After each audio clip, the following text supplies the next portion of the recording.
Hey guys, welcome along to a brand new episode of Sceammeupbotty. We're going to be doing Star Trek and the Darkness in this episode. And I have to say, I'm not sure how this podcast is going to go. I watched the movie again last night in preparation to do this podcast this evening.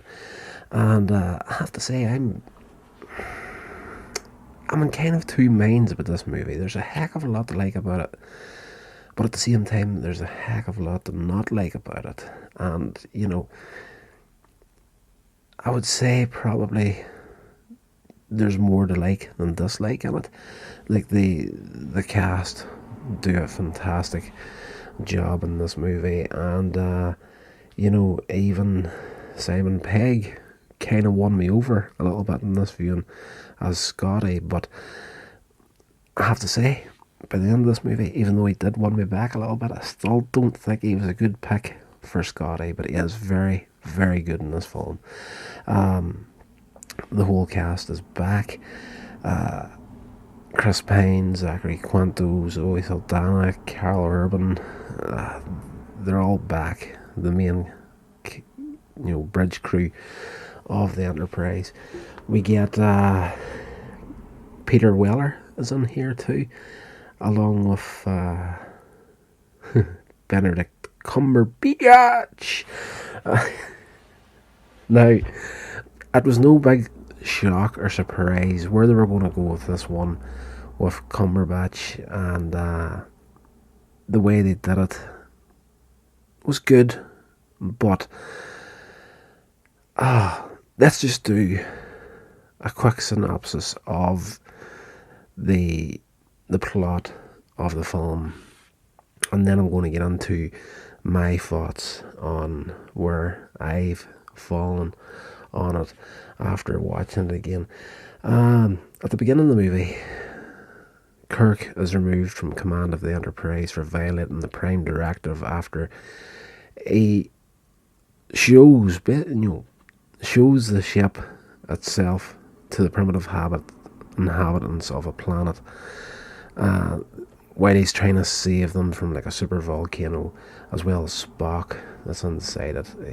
Kirk is bitch slapped into oblivion by Starfleet for violating the Prime Directive and loses command of the Enterprise, which is given back to Pike in this movie, and Spock is transferred to another ship. Shortly afterwards, a Starfleet officer, Thomas Harwood, sent by Commander John Harrison, bombs a Section 31 installation in London.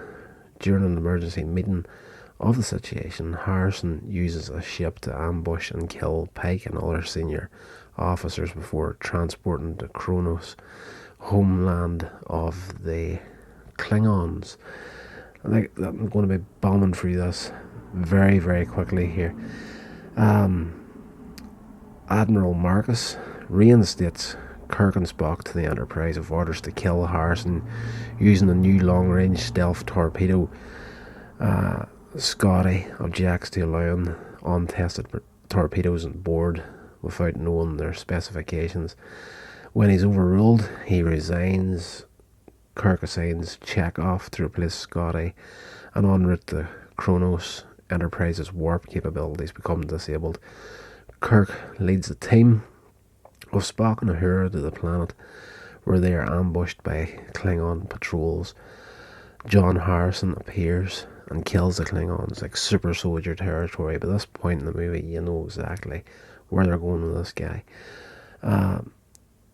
Harrison quite easily takes out the Klingons. He could quite easily take out Kirk, Spock, and Uhura, but he surrenders when he learns the precise number of torpedoes on board the Enterprise. McCoy and Marcus's daughter, Dr.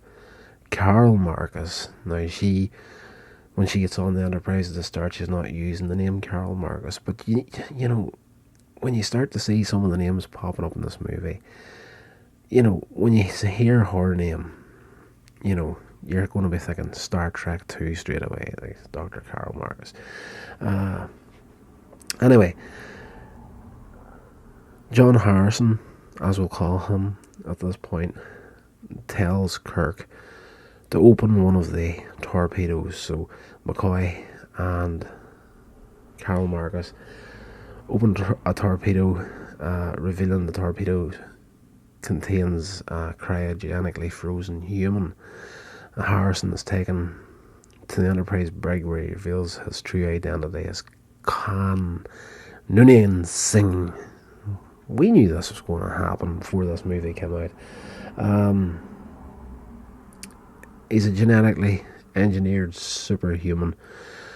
We all know the backstory of Khan, where he came from. Now, this is a alternative timeline we're in the Kelvin universe.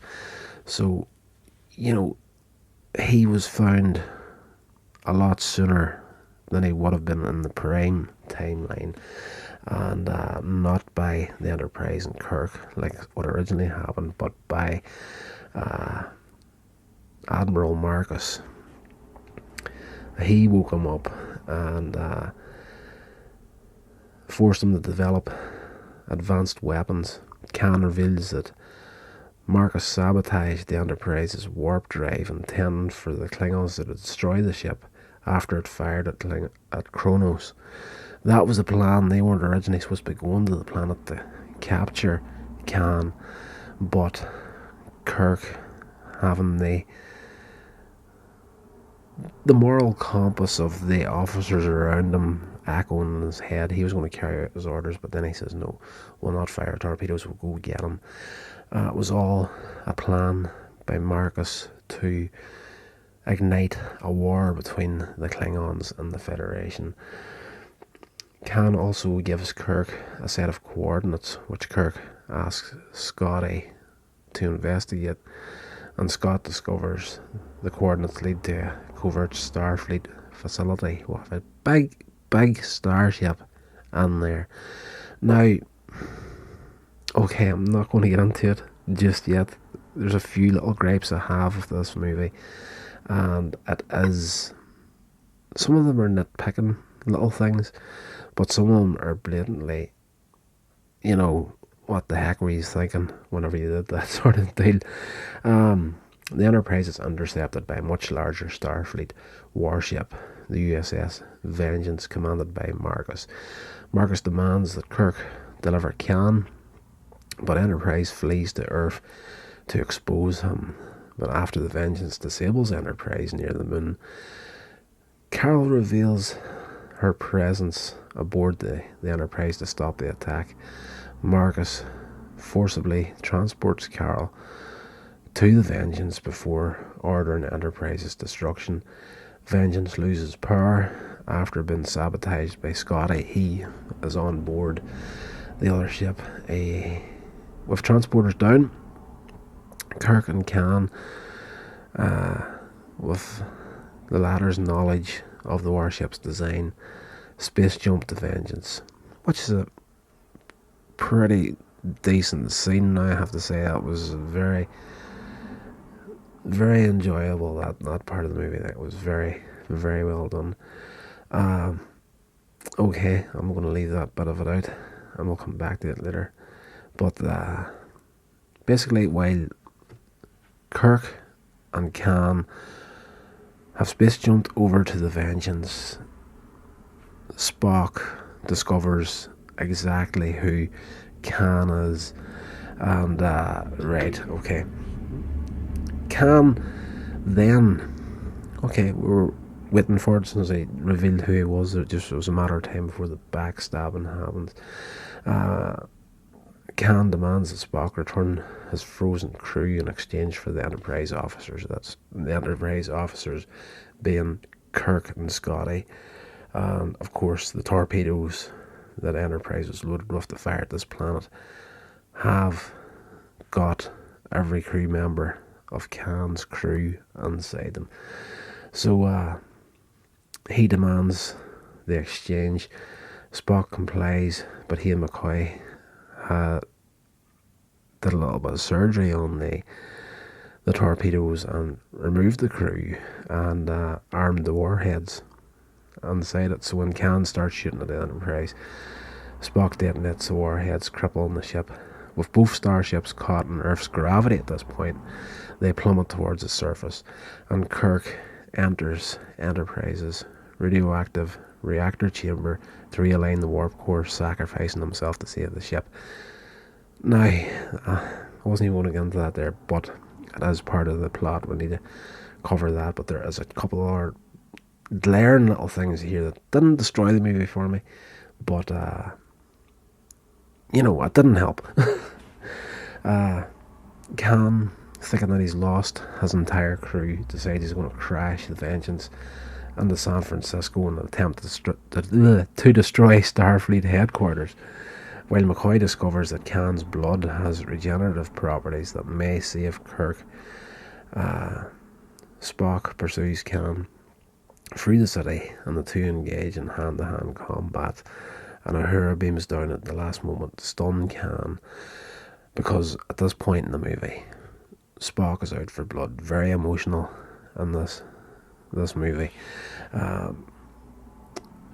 With Kirk's death scene, there's a whole running thing in here with relationships between the characters throughout the movie, and Kirk saved Spock at the start, and the reason he lost his command was because Spock wrote a report about it, not realising that Kirk went back for him, broke the Prime Directive, because he considered Spock a friend, and Spock only really realised this whenever Kirk dies in the movie.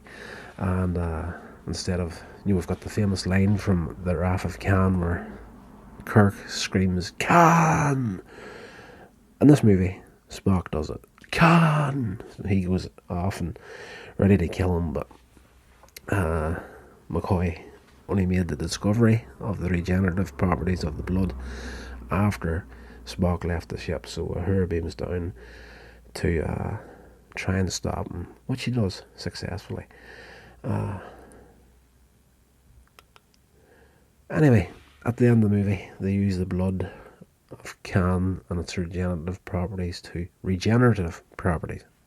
It's late at night, that's a big word, excuse me. And yes, Kirk is saved at the end of the movie, and 1 year later, Kirk speaks at Enterprise's rededication ceremony, and the Enterprise crew embarks on their 5-year mission, which would have been the original series timeline sort of a deal.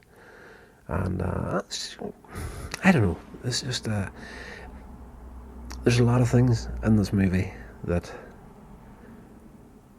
kind of, I don't want to say weirded me out. This movie came out at a time when, it almost seems that everything has to be, all bells and whistles these days. It's not so much about storyline these days, but how good something looks. It's getting to that point now where it's like, I have met many people over the years, friends coming from the cinema, and maybe they've been in to see a film that I haven't seen yet, but looking forward to see. And the conversation usually goes the same. I'm just like, I'm not a big one for spoilers, depending on the film. But I love to run this one past some people just to see what their reaction is. And it's like, they're coming out of a movie, or they've seen a movie, I come across them, and I'm like, well, did you see such and such? And they're like, yeah, we did see it. And I was like, what was it like?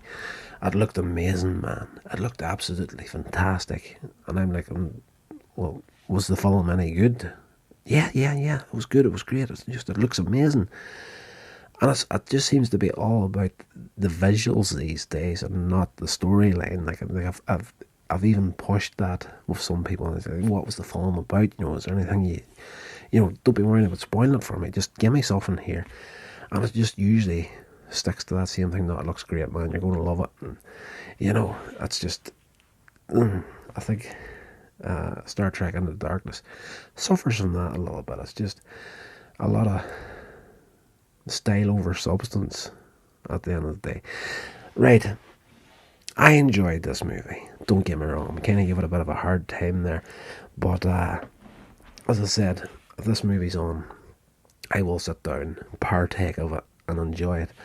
But there's a few things at the beginning of the movie.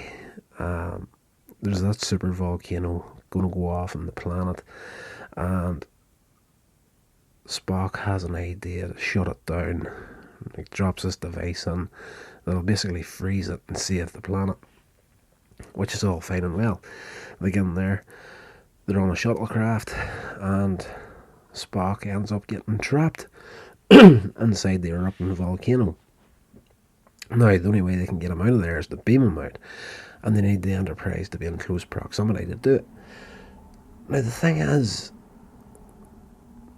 Spock makes a song and dance about, you can't bring the Enterprise to save me. The inhabitants of the planet are going to see the ship. We can't do that. And the thing for me is, that would have worked better if the Enterprise had have been in orbit of the planet and dove down and did what it had to do to save Spock. All fine and well. But for some weird unknown reason, at the beginning of Star Trek Into Darkness, Kirk has decided to park the Enterprise in the ocean. So why make the big song and dance about, we can't use the Enterprise to come get me because the inhabitants might see it? Well, how the hell did they get the Enterprise into the ocean without it being seen in the first place? Stupid little things like that. Other things, I think that's probably the biggest one out of all of it. And the other part is when Kirk contacts Scotty over the communicator to go check out the coordinates. They're over around Kronos at this stage. Scotty is at Earth. I take it to be on Earth because he quit before Enterprise left, so he's obviously on Earth somewhere at this point. Now, I don't know what the communication range is of your standard Starfleet communicator, but I'm pretty damn sure that the range in them wouldn't go the whole way from Earth to Kronos. Like, there's a heck of a long distance away there. And it's little things they got there that just don't ruin the film for you, but you're thinking to yourself, would that actually work? I don't know, some people are probably sitting listening to this now going, it's a science fiction movie, dickhead, wise up. But, if you're going to create a universe, the universe normally has rules within it, whether it be real or science fiction. Now, if you set up a list of rules within that science fiction universe, you need to stick by them. You can't break them willy-nilly just to, get from one plot point to the next. And it was that sort of stuff there that really kind of got under my skin about it. The whole thing with Khan in this movie, wasn't upset about it. Benedict Cumberbatch, great actor, plays a great villain, but he's not Khan. He's never going to have that iconic Khan that we originally had in Star Trek II, The Wrath of Khan, or indeed Space Seed. But he did a good job on it, and I kind of liked what they did and how they used Khan within this movie. And but the one part, and I have to say now, it's not something that I would have liked to have derailed the movie for me, but it was how, and when I was going through the plot, I left a part of it out there because I wanted to come back to it now, and that was how Spock discovers the truth about Khan, while Khan and Kirk are off doing their space jump over to the other ship. He calls up old Spock. Of course, Leonard Nimoy shows up in this movie for a swift couple of lines, and unfortunately we did lose Nimoy a couple of years after this movie came out. But it was just it's just the way they've done it. It's like young Spock calls up older Spock. Of course, we know in the previous movie, history was changed because of older Spock. He got trapped in the past, and we got a new timeline and whatnot. So we ended up with two Spocks, an old one and a young one, occupying the same time and space. So he's on New Vulcan in this movie, and young Spock, of course, is on the Enterprise, and Khan is revealed, and he calls him up, and he's like, in all your travels, did you ever meet a man called Khan? And Nimoy is like, I made a vow not to give you any information that would, destroy your destiny or take you in a different path. It's yours to tread in your own, yours only. But having said that, Khan Noonien Singh is the most dangerous adversary the Enterprise ever faced, and he won't, hesitate to kill every last one of you. And we did beat him, but at great cost. Of course, referring to his own death in Star Trek 2, The Wrath of Khan.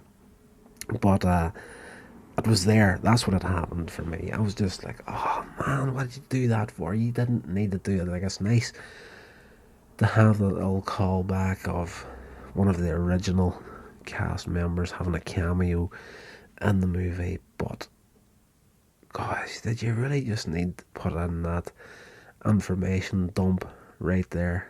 And there's no need for it, really. Like, the next scene, Khan does indeed betray Kirk, and they end up in the disaster that is the end of the movie. But it was just that thing of, and this is why I was saying in the previous podcast episode about, the job that J.J. Abrams did on Star Trek and Star Trek Into Darkness should have been a foreshadowing of how he was going to deal with the Star Wars movies. And of course we all know how that went.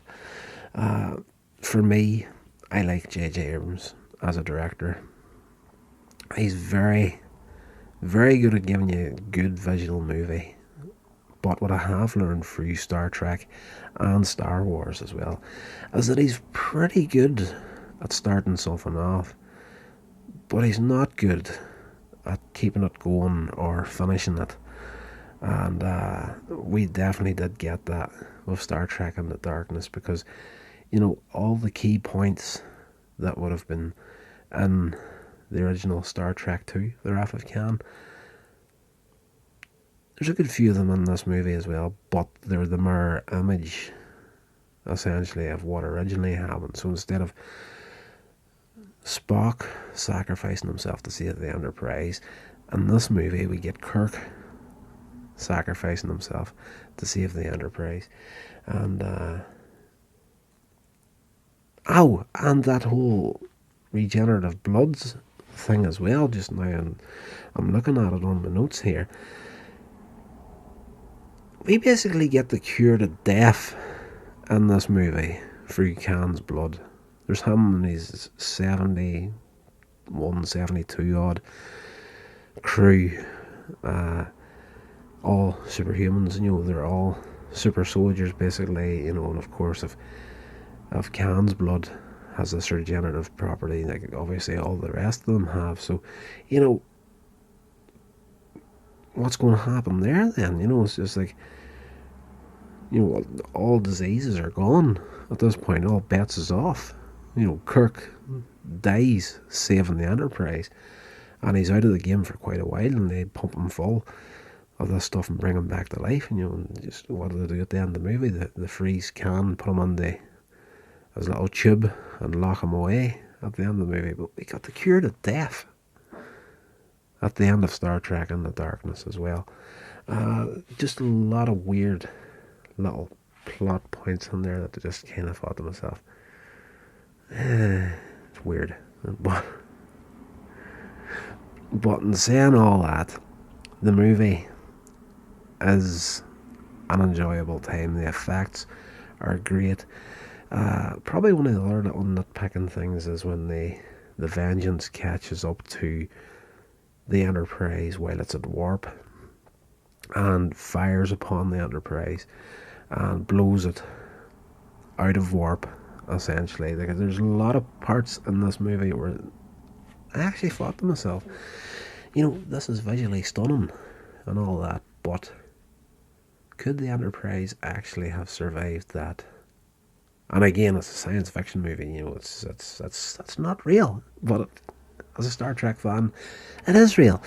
And there's, again, there's just that whole thing of, you build up this universe, the universe has rules in it, and you either stick to the rules or you don't. It just seems to be a lot of rule bending in this movie just to get from one plot point to the other. That's kind of where I've fallen on it. But, again, if the movie is on, I will sit down to watch it.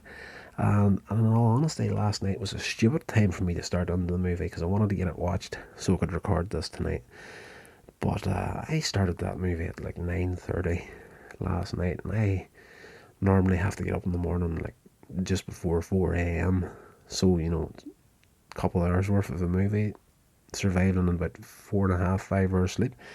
It's not good times, but that just goes to show you, even with its faults, it will keep me out of bed to watch it. So that's where I've fallen at on Star Trek in the Darkness, and I kind of feel that these movies won't get any better than that first one. This is a good follow-up, but it's just that whole mirror image stuff going on there. That just, the film has got a fairly good, strong story in it. Makes a lot of sense on what they're trying to do, what they're trying to achieve in there. But there's at a certain point within the movie where the storytelling and they're even, the writing, storytelling, whatever you want to call it, the directing just got lazy at a stage, and they're like, what? We've got Khan here. How are we going to deal with all this stuff? What happened in Star Trek 2? You have, Spock dies saving the Enterprise. How about we get some regenerative blood from Khan, then we kill Kirk instead of Spock? And it's I just felt like we've got a great idea here, we just don't know how to finish it, or we just don't know how to fill it out. That's going to do it for this episode, guys. I hope you enjoyed it. I hope I didn't crap on this movie too much. I want to make it as clear as possible that I do genuinely have a good time watching this movie. Apart from those little bits, is like, why the hell is that Enterprise on the ocean bed at the start of the movie? The visual of the Enterprise coming up out of the water is fantastic. Like, some guy was just like, this would look amazing, let's do this. But why would you have the Enterprise there? There's no need for her to be there, especially every year. The first thing they're doing, they're in a damn shuttlecraft, and the volcano Enterprise doesn't even need to be within the atmosphere of the planet. Alright, I'm just winding myself up now. The film is good. It's a good time. If you've never seen it, check it out. But just JJ, what were you thinking? Don't be so lazy. Stop copying the stuff that came before. Do something new. This has been a production of Coins Age Media. Thank you so much for listening.